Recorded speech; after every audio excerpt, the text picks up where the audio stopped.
Eric, and I have a confession to make. I have recently been compulsively checking the news on my phone. I go over to CNN, BBC, there's always some fluff. Prince Harry gets tested for HIV. The Wall Street Journal and The Economist. Look at 538. What are the chances that Donald Trump could really win the election? I like trying to predict what's going to happen in the future, even though that's somewhat of a foolhardy errand. I don't know, I can't resist. Clickbaity, it's superficial, it's meaningless, I don't need it for my life, and yet there it is. So, I am checking the news too much. I'm checking it in lines, when I'm on escalators, when I'm in the bathroom, whenever I have a spare minute really and I'm a bit bored, when I should be doing other things, when I have presentations to write or a new video to edit, and I think it is an addiction. You know, we're not drawn to things that necessarily give us pleasure all the time. The scientific research has shown that we seem to enjoy a random mixture of punishment and pleasure. That is the thing that we get most drawn to. All punishment or all pleasure, no, that's no good, which explains basically how video games are designed. They're designed to give you some sort of intermittent rewards, but always create new challenges and make things harder for you and give you punishment as well, because it's that mixture that really hooks our brains and gets us trying to optimize that system. So in a similar way, I keep going back to the news. I think another reason why we might be addicted to news is what I call the obesity theory. And, well, that's kind of an analogy to how much food we consume. You know, I think that our bodies are pretty well evolved to keep us alive, to make sure that we can survive through famines. And in the past, calories were pretty difficult to come by, so whenever there were a lot of calories around to be had, we would just eat a little bit more and we put on some extra weight, padding for the leaner times, and so that we could survive them. And in a world where calories are scarce, well, that's a very good strategy to have. Now that calories are so much more prevalent, readily available, well, this is a terrible strategy, and it's led to a lot of obesity in a lot of the countries around the world. You know, it's kind of like moths. Moths guide themselves by light sources, and in the past, at night, the only major light sources you'd have would be the stars and the moon and the planets. And those are so far away that if your guidance strategy is keep those light sources at a constant angle to you, then basically you go in a straight line. But once small local sources of light come into being, like candles, well, then that strategy results in circling around the candle and possibly spiraling into the candle, leading to your certain death. So an evolutionary strategy that is adaptive for a historical environment is then horribly maladaptive in this new environment. I feel like it's the same way with how we approach food and possibly the same way with the way we approach information. Information used to be scarce, and it's valuable.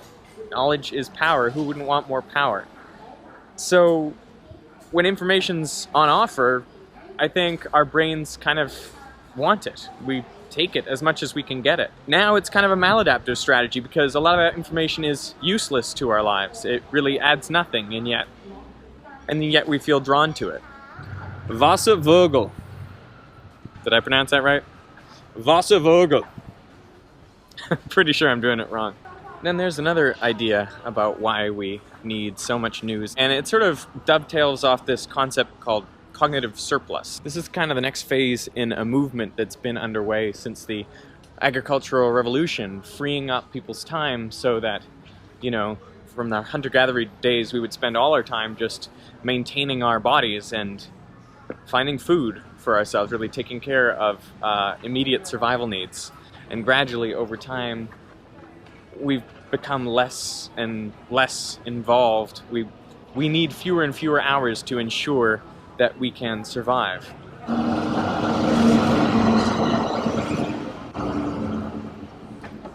And now we're moving into the next phase of that, where it becomes even more pronounced. Knowledge workers can spend more and more of their time doing passion projects, things that interest them, which is, I think, why we have YouTubers in the first place. But at the same time, I think some of that cognitive surplus is not being used for productive means. I think a lot of it might just be going into a demand for distraction. And so I think there is such a thing now as the distraction economy, where there's all this new free time you want to think of it that way. But it's not really free time, it's kind of dead time. You know, that time when you're waiting in line at the supermarket, or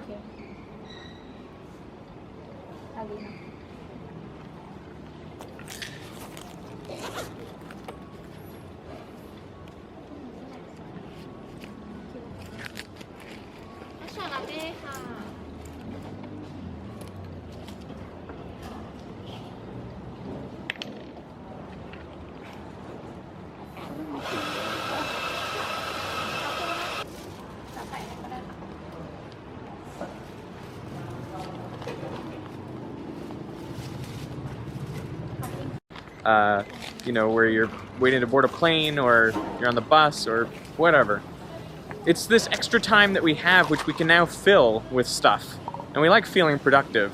And so that may also be part of the need to pull out the phone and feel like you're using every minute of every day to do something productive. And if you're gathering more information, maybe it doesn't matter what it's about, as long as you're just consuming. No, this is kind of interesting because a lot of YouTube videos, right, are just playing into the distraction economy. It's how we can support ourselves, is because there are people with time who want to watch the things that we make. But I want to announce in this video that I'm putting myself on a low information diet. That means no more news sites, no more casual surfing.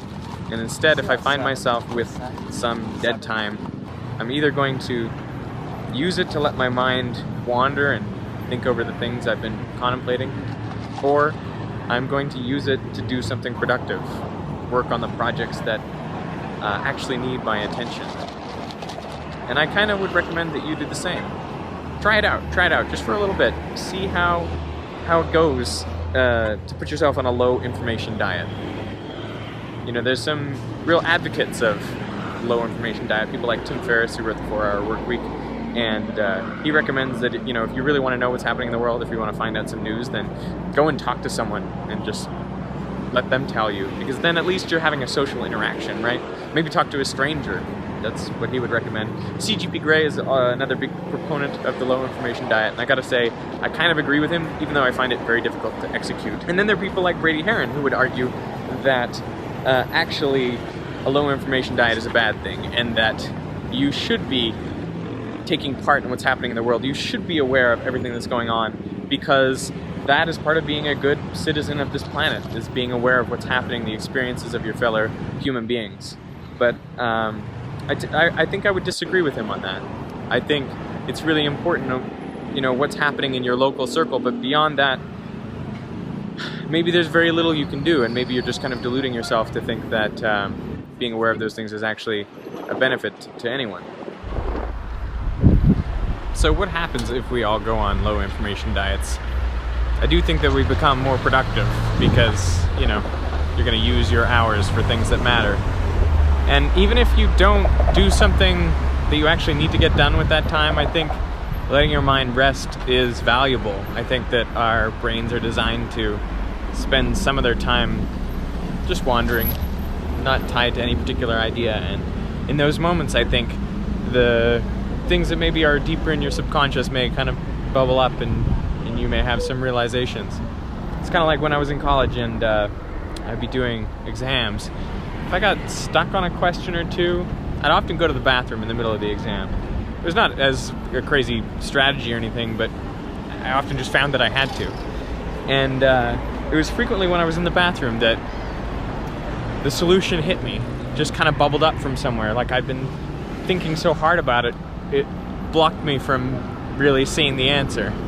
So often when I was just completely distracted, that's when the idea came to me. And what does a world look like in which we have none of that bored time? I think it's valuable, and I'm going to reclaim mine. You want to be bored with me? Let's go for a walk.